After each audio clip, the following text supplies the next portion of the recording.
The theme of our annual feast day is Mary, a model disciple of hope. How do we recognize hope? How do we know that hope is present and staring at us in the face? What is hope? To hope is to want and to desire something to happen. Hope is a feeling of expectation for a particular thing to take place. Recently, in the political scene, we saw pictures of the President of North Korea, Kim Jong-un, and the President of the United States of America shake hands at their meeting in Singapore. And that gave me, and I'm sure most of us, a sense of hope and relief.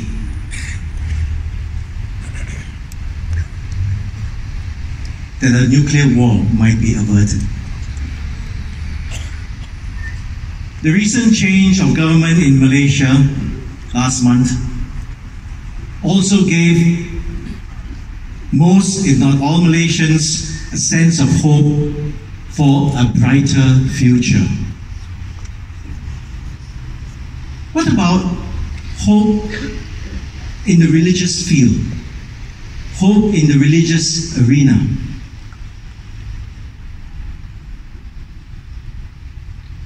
Let me tell you a short story. In April 15th of this year, Pope Francis visits a small town on the outskirts of Rome. And the Pope usually begins his visit by answering questions from some of the youngest parishioners that he meets. A boy, barely 10 years old, Emanuele, goes up to the microphone. That's how he looks, Emanuele.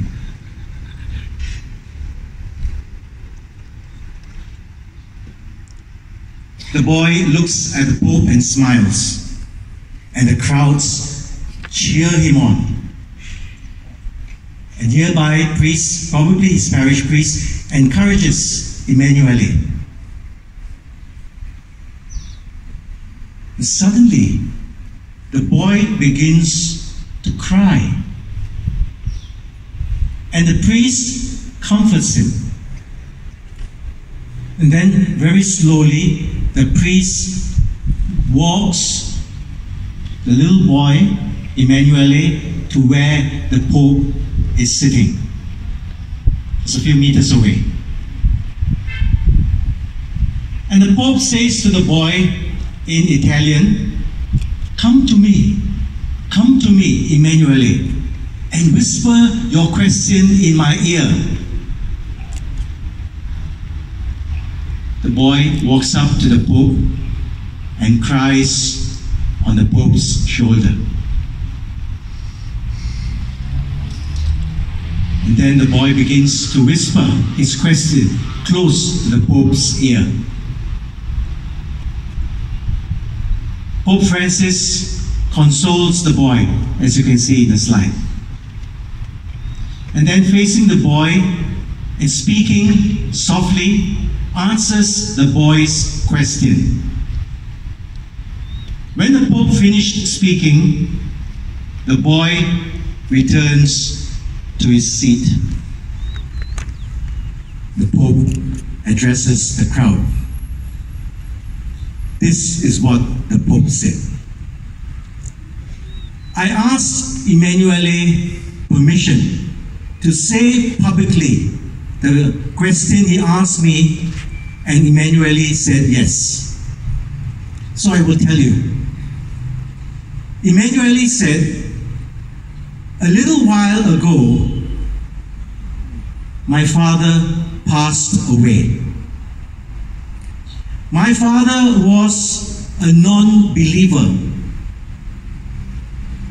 But my father had all his 4 children baptized before he died. My father was a good man. Then this is the question he asked the Pope. Is Papa in heaven? Is Papa in heaven? The Pope continues speaking to the crowd. The Pope says, this boy's father wasn't a believer, but he had all his children baptized before he died. This father had a good heart. And Emanuele wonders if his father, because he wasn't a believer, is in heaven after he died.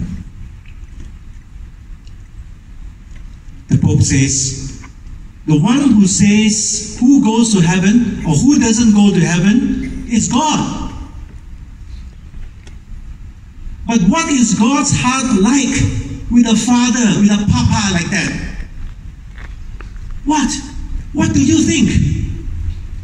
The Pope questions the crowd. A father's heart. God has a papa's heart. And with a dad, a father who was not a believer, but who baptized his children and gave them that bravura, is a word the Pope used, bravura. Do you think God would be able to leave the father far from God himself? Would God distance himself from a father who had a good heart and baptized his children before he died? What do you think? The Pope asks the crowd. What do you think? Speak up. Come on, speak up. And the crowd answers, no. No. And then the Pope questions the crowd. Does God abandon his children? Does God abandon his children when they are good? The crowd roars in unison, no! In Italian, of course. Then the Pope looks at Emanuele, the little boy, and smiles lovingly at him and says, there, Emanuele, that is the answer to your question. Of course, your papa is in heaven, although your papa is a non-believer. Of course, your papa is in heaven. And God surely was proud of your papa, because it is easier as a believer to baptize his children than to baptize them when he's not a believer. Surely, this pleased God very much. And his final words to Emanuele, the Pope said, talk to your papa. Talk to your papa. Pray to him.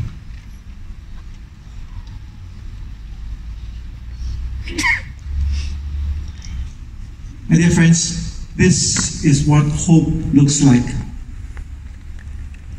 When we experience understanding and compassion, we feel hope. When love and care and respect is shown us, hope is present. On another occasion, on May the 10th of last year, speaking to an audience of pilgrims who came from all over the world at the Vatican, Pope Francis calls Mary, the mother of Jesus, the mother of hope. Mary, the mother of hope. And Pope Francis said, I quote, "Just as Mary stood by her son Jesus at his worst moment, at his cruelest moment," is what we heard in today's Gospel from John, "and suffered with him, with her son, she will stand by us too. Where there is compassion and understanding, there is hope. Hope is present. Where there is love and care, there is hope. When there's respect and sharing and giving, there is hope." Hence, my dear friends, the theme of our annual feast day for this year, Mary, a model disciple of hope. You know, over many years, my fellow priests and I have been conducting the novena devotion to our Mother of Perpetual Help. We take turns every Saturday to honor Mary, to venerate Mary. Over the many years, we have heard your testimonies, your thanksgivings, your confessions, your stories. We've heard of your experiences where you encountered Mary in your own personal lives. We have read hundreds, maybe thousands, I don't know, I haven't really counted. Hundreds of letters of open petitions and thanksgiving letters from countless number of people who have been moved, who have been touched, who have been inspired by the prayers and intercessions of Mary, our Mother of Perpetual Help. So we can indeed say, with conviction and faith, that Mary is surely a model disciple of hope. And more than that, with Pope Francis, we can say that Mary is our mother of hope.